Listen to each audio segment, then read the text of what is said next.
तो जिस तरीके से आप देख रहे हैं शिवाजी नगर पुलिस स्टेशन ने एफआईआर रजिस्टर कर ली और बल्कि यहाँ पे कोई इनके पास कोई कंप्लेनेंट नहीं था, कुछ नहीं था, इन्होंने सिर्फ एक वीडियो के आधार पे एफआईआर रजिस्टर कर डाली। और वहाँ पे जब लोग सामने से जा रहे हैं ट्रॉम्बे पुलिस स्टेशन में कि भाई इनके ऊपर एफआईआर लीजिए, इनको प्रिवेंट कीजिए, प्रिवेंटिव एक्शन लिया जाए, इनको यहाँ पे ना लाया जाए कि ये कंटिन्यूसली हेट स्पीच दे रहे, मगर उनके ऊपर पुलिस कुछ नहीं करती है। तो हमारे इलाके में एक लीडर ने उसने भी प्रोटेस्ट किया था, लेकिन वो बीजेपी के हाथ उसके ऊपर होने की वजह से उसको ना नोटिस दी गई ना उसके ऊपर कार्रवाई की गई। और हम लोगों पे फ़ौरन जो है ना केस रजिस्टर करके एफआईआर जो है वसीम त्यागी से लेके नरसिम्हारन से लेके और बामजी बाबा से लेके और जो है नीतीश राणे तक कंप्लेंट पे कंप्लेंट हम लोग कर रहे हैं, कोई कार्रवाई नहीं हो रही है। और यहाँ पे पुलिस क्विकली कार्रवाई कर देती है। इसका मतलब क्या है कि वो यहाँ पे भी आएंगे तो हेट स्पीच देंगे, जो कि उन्होंने दिया है, और वहाँ पे हेट स्पीच देने के बाद भी वहाँ प्रिवेंटिव एक्शन तक नहीं लिया जा रहा है और यहाँ पे एफआईआर हो जा रही है। तो ये सवाल मेरा डीसीपी जोन के 6 के हेमंत राजपूत सर से भी है और सीनियर पीआई देशमुख सर से भी है कि इस तरीके की दो रणनीति क्यों आजमाई जा रही है। हमारा संविधान सबके लिए एक है। अस्सलाम वालेकुम, मेरा नाम एडवोकेट आबिद अब्बास सैयद है। जैसे कि हम सब जानते हैं कि फ़लस्तीन और इजराइल की जो वॉर चल रही है, तो उस वॉर के दरमियान हसन नसरुल्लाह जी जो शहीद हुए थे, उनकी शहादत का कंटेम्प्ट करने के लिए पूरे इंडिया में और पूरे वर्ल्ड में लोगों ने अलग अलग तरीके पे अपने हैंडल पे उस चीज़ को कंडेम्ड किया। तो यहाँ मुंबई में भी एक प्रोटेस्ट हुआ था जिसके अंदर कैंडल मार्च लेके गए थे लोग मानकुश गोंडी शिवाजी नगर के अंदर। तो वो इंसिडेंट जो था, मतलब वो जो प्रोटेस्ट किया था वो प्रोटेस्ट हो गया। वहाँ पे पुलिस को इंटीमेशन भी दिया गया था वर्बली, उन्होंने भी बोला कि आप कंडक्ट कीजिए, कोई प्रॉब्लम नहीं है, सारी चीज़ हो गई अच्छे से, कुछ हुआ नहीं। आज नॉलेज में आता है कि उसके अंदर पुलिस ने एफआईआर रजिस्टर कर लिया है और उसके अंदर 8 लोगों का नाम है और 20 से 25 अननोन पर्सन है। तो आज जब मैं सीनियर पीआई जी से मिला तो मैंने सीनियर पीआई सर से यही बोला सर कि यहाँ पे आप एफआईआर रजिस्टर कर लेते हैं और वहीं कल सामने से हम लोग जा रहे हैं कि नीतीश राणे जी को रोकिए, वो कंटिन्यूसली हेट स्पीच दे रहे हैं और उनका रिकॉर्ड है और इनका इंटेंशन दिख रहा है कि वो यहाँ पे भी आएंगे तो हेट स्पीच देंगे, जो कि उन्होंने दिया है। और वहाँ पे हेट स्पीच देने के बाद भी वहाँ प्रिवेंटिव एक्शन तक नहीं लिया जा रहा है और यहाँ पे एफआईआर हो जा रही है। तो ये सवाल मेरा डीसीपी जोन के 6 के हेमंत राजपूत सर से भी है और सीनियर पीआई देशमुख सर से भी है कि इस तरीके की दो रणनीति क्यों आजमाई जा रही है। हमारा संविधान सबके लिए एक है। कॉन्स्टिट्यूशन की नज़र में हर एक इंसान, हर एक इंडिविजुअल एक इंसान को मतलब कॉन्स्टिट्यूशन के दायरे के अंदर इक्वल है, उसको हर किसी को राइट्स है। तो मगर यहाँ पे डिस्क्रिमिनेशन दिखने को आ रहा है कि यहाँ एक तरफ आप कार्रवाई कर रहे हैं, एक तरफ कार्रवाई नहीं कर रहे हैं। तो ये उनकी अकाउंटेबिलिटी के ऊपर क्वेश्चनेबल है। इसके लिए हम उनसे क्वेश्चन कर रहे हैं कि सर ऐसी रणनीति क्यों अपनाई जा रही है। तो जिस तरीके से आप देख रहे हैं शिवाजी नगर पुलिस स्टेशन ने एफआईआर रजिस्टर कर ली और बल्कि यहाँ पे कोई इनके पास कोई कंप्लेनेंट नहीं था, कुछ नहीं था, इन्होंने सिर्फ एक वीडियो के आधार पे एफआईआर रजिस्टर कर डाली।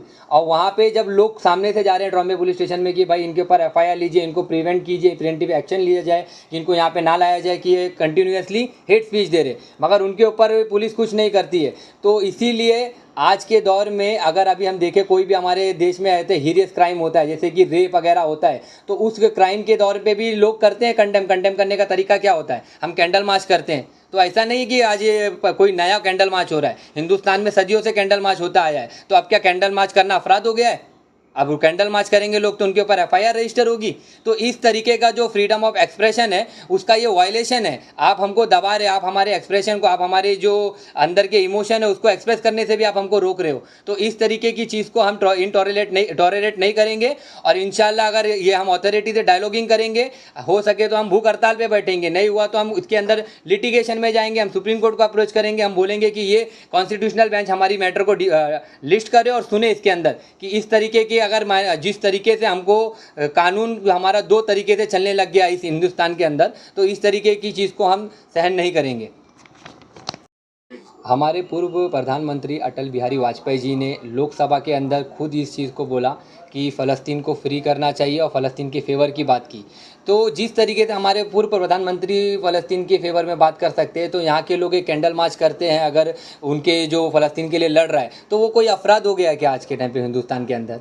तो इस तरीके की जो रणनीति अपनाई जा रही है गवर्नमेंट की तरफ से, इसकी हम निंदा करते हैं और हम निंदा करते हैं और ऐसे तरीके के एक्ट होते रहे कंटिन्यूसली।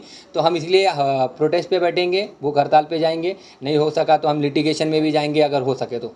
क्या लगता है पुलिस का ये जो रवैया है किस हद तक लोगों को प्रभावित कर सकता है? देखो पूरे इंडिया के अंदर मुंबई पुलिस की बहुत रिस्पेक्ट है, मगर इस तरीके के जो इंसिडेंट आ रहे हैं तो लोगों का ट्रस्ट जो है ना, वो ट्रस्ट खत्म होते जा रहा है मुंबई पुलिस के अंदर। क्योंकि मुंबई पुलिस के अंदर लोग बहुत ट्रस्ट करते हैं कि आज भी अगर मुंबई एक ऐसा शहर है, यहाँ लड़कियाँ सेफ़ हैं, हर कोई अपने आप को यहाँ पे सेफ महसूस करता है अदर स्टेट के मुकाबले। तो इस तरीके की अगर हमारी मुंबई पुलिस के काम करने का तरीका होगा तो लोगों का तो उनके विश्वास उठना जाहिर सी बात है।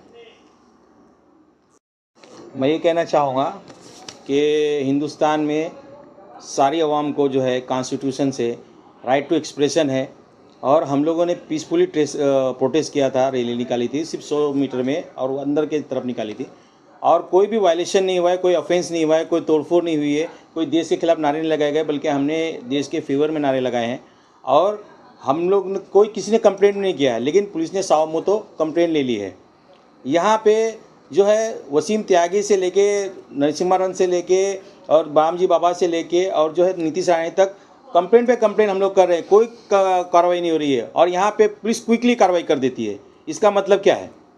अभी बांग्लादेश में जब वहाँ पे कुछ हादसा हुआ था तो लोगों ने यहाँ हिंदुस्तान में भी हमारे हिंदू भाइयों ने किया था, तो उनको राइट है तो हम भी कर सकते हैं। जब हम कर रहे हैं तो फिर हमारे पे कार्रवाई क्यों हो रही है?